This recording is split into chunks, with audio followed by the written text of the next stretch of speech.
সরকারিত নাকি যা কাছে পৌঁছানোর জন্য আমরা আবেদন করছি তাড়াতাড়ি চিঠিতে কাজে ব্যাপারটা আপনি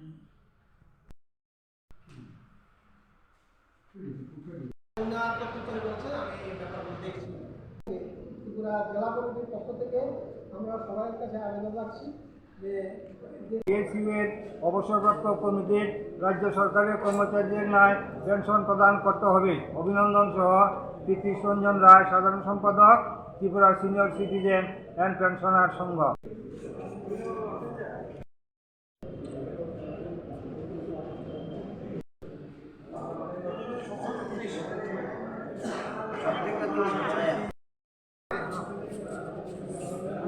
পেনশনার সঙ্গে দাবি সনদ 1 নম্বর হল পেনশনারদের বকেয়া 28% দিয়ে অবিলম্বে প্রদান করতে হবে।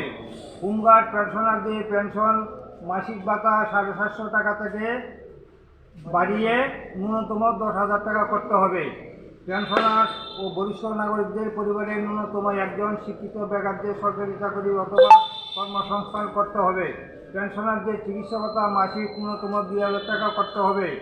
বয়স্ক ভাতার পরিমাণ মাসিক ন্যূনতম 20,000 করতে হবে এবং গৃহহীনদের ঘরের ব্যবস্থা করতে হবে।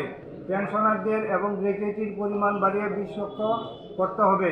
পেনশনারদের অ্যাডিশনাল পেনশন বুস্টারের ক্ষেত্রে বয়সসীমা 80 বছর থেকে কমিয়ে 75 বছর করতে হবে।